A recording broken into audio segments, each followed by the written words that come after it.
Hey guys, and welcome back to the channel. We've got a very exciting matchup to get into for Alex Eala versus Victoria Mboko for the second round or round of 16 matchup for the Hong Kong Open.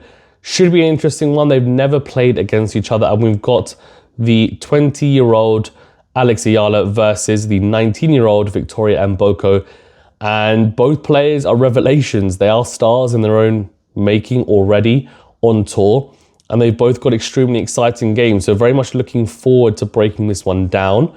Before we do get into it, of course, do remember to hit that like button, do subscribe if you are new, and do leave a rating or review if you are listening on a podcast platform. Really appreciate everyone's support. Okay, let's break this down. First of all, I'm going to talk about very briefly who they've played so far, only just the one match for both players, and then we will touch upon if they've played against each other. Spoiler alert, they haven't. Not on the senior tour anyway. And then we will talk about the matchup, how they've looked recently, and ultimately I'll give you guys my prediction. I was going to say my production, but this is my production. Okay, let's get into it. So Victoria Mboko, she beat Tara Gibson in a pretty tight 3-set match. 19 aces, so serving big.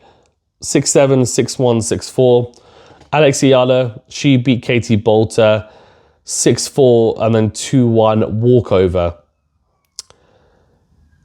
In terms of current form, both have looked not... Since the US Open, she lost in the first round of China, then Wuhan and Ningbo. Then in Japan, she made the quarterfinals, lost to Rybakina. She beat Andreescu and Lees en route there. Hong Kong, she's won the one match. She's only won 3 matches since the US Open. From 5 tournaments. Now, of course, it could be more at the Hong Kong Open. For Alex Eala, she was doing really well on the Challenger Tour after the US Open. Won a tournament, semi-final, quarter-final, etc. Then was losing qualifying or first round tournaments all the way up until now, the Hong Kong Open. So that win over Bolter, I think, is quite a big one. It is her last tournament of the year, she has confirmed. She has a big following, of course, in the Philippines as well. And Mboko has a pretty substantial following in Canada. I would say that on paper, and by the way, the head-to-head at Challenger ITF level for the juniors is 1-0 favour of Alex Eala. I would say that Mboko, given the year she's had, given the level that we've seen, if she plays her best tennis, I think she probably wins. In saying that, Eala is also at a very high level, and I do think that if Eala is able to play a 7 or 8 out of 10, I'm not sure if Mboko is going to be able to necessarily find a good enough level to beat her, because the consistency and that level we haven't seen for a few months now. She's young, it happens, of course, as well.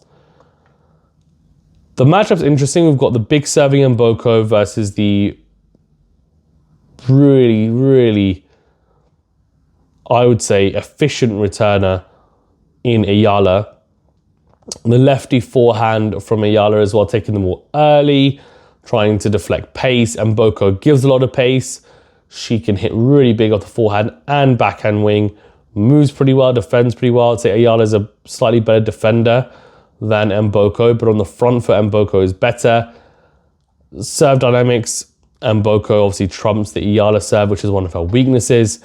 And on return, I would say Eala is a notch above Mboko. So it's a pretty even matchup when you think about it like that.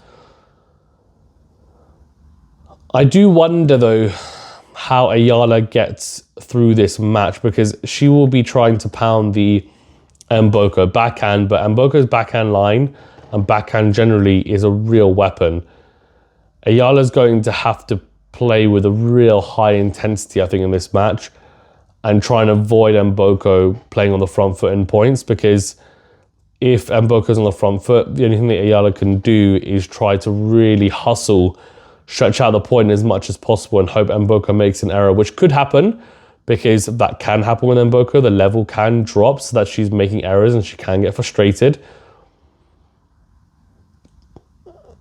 And Eala might need to almost channel her inner Coco Gauff versus Arina Sabalenka at the French Open final at times. But I think when the opportunity presents itself to be aggressive, she needs to be brave in those moments, especially because she likes taking the ball early. So she can take time away from Mboko and make her defend on the back foot. In terms of a prediction, I haven't done this for a few predictions, and it's normally because the matchup I think does favour Eala, but this one I'm not so sure. And I'm actually going to go with Victoria Mboko, but in 3 sets.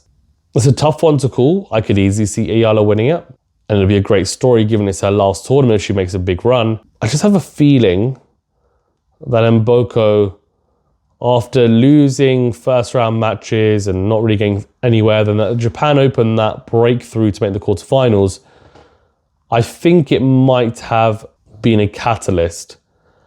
The same could be said for Eala though, after her win against Katie Bolter. I guess we'll find out. Let me know in the comment section below what you think and why. I'm intrigued to see how this one plays out, I really am.